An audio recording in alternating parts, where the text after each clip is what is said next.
We need to talk about it. Project 2025. What is it? Who wrote it? Where did it come from? The entire far-right blueprint is 920 pages and 30 chapters. You're not going to read all that. I don't expect you to. And if you haven't even heard of Project 2025, that's okay too.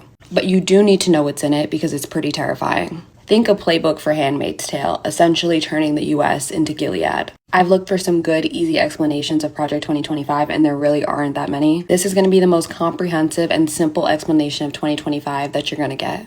So background, Project 2025 dates back to 1973. That's when the Heritage Foundation, a very powerful conservative think tank based in Washington, D.C., was founded. They are the writers and the architects of Project 2025.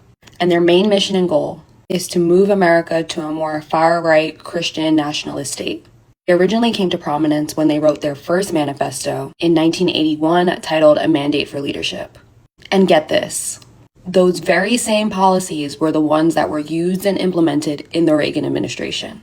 Seriously, around 60% of the 2,000 proposals written in the manifesto were implemented by Reagan. So now they're back again with a new edition, and this new edition is known as Project 2025. And it's supposed to provide guidance for the Don or whoever becomes the next Republican president.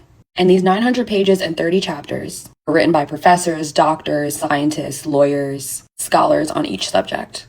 And they've divided Project 2025 into 4 main pillars.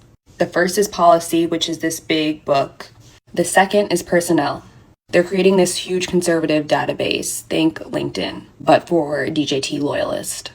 The third pillar is training. They set up this online educational system called the Presidential Administration Academy, where they teach their views and ideology in a course. And the fourth is called Playbook, which is an action game designed for how they're going to get everything done. Now let's get into some of the very concerning things on their wish list for DJT's second term. Starting off strong on pages 450 to 503, they're calling for a complete ban on abortions. Not very shocking. Page 319, they're saying the Department of Education should be eliminated. And in addition to calling for its elimination, they state that any school that requires a vaccine or mask mandate will not receive federal funding. Page 482, eliminate the Head Start program. Page 675, calling for the elimination of NOAA and the National Weather Service. Because these organizations, and I quote, have become one of the main drivers of climate change alarm industry and as such is harmful to the future U.S. prosperity. Page 133, they call for the complete dismantling of the Department of Homeland Security. In addition, they argue for the elimination of the FBI along with the Department of Justice. Page 5, they call for a complete ban on corn, writing that corn should be outlawed, the people who produce and distribute it should be imprisoned, and anyone else who participates or facilitates it should be registered. Page 104, reverse policies that allow transgender individuals to serve in the military. Gender dysmorphia is incompatible with the demands of the military service, and the use of public monies for transgender surgeries or to facilitate abortion for service members should be ended.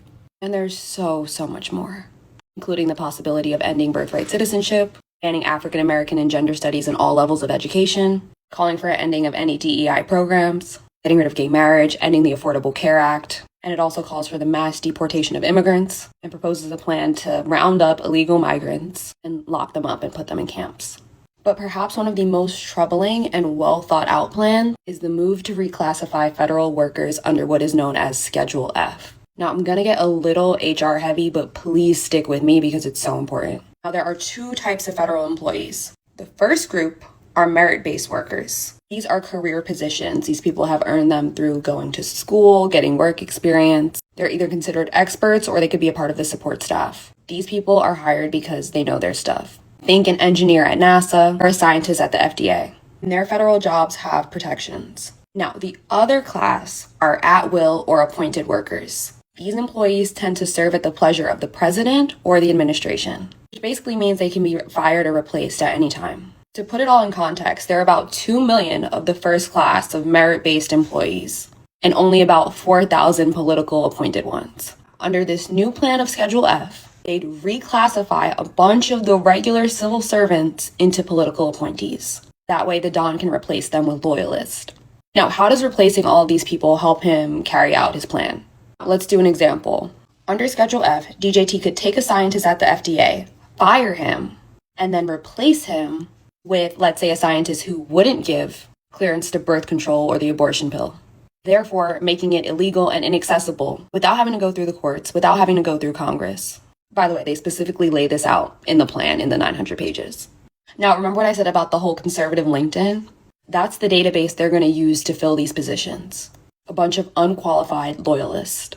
And in October of 2020, actually, DJT tried to do this. He tried to implement Schedule F. He signed it into order, but then he lost in November. And the whole thing was pretty much a secret, but Biden then immediately repealed it. But if he wins this time, they say it'll be one of the first acts of his presidency. Now, the Don has come out and said he doesn't know anything about this Project 2025 and has been trying to distance himself from it. But at least 26 authors and people who are associated with Project 2025 served in his very own administration, including Russ Voigt, John McKinty, Stephen Miller, and many others. Also, his own platform, Agenda 47, just sounds like a SparkNotes version of Project 2025. The president of the Heritage Foundation is calling Project 2025 the new American Revolution. The second DJT term could lead the way.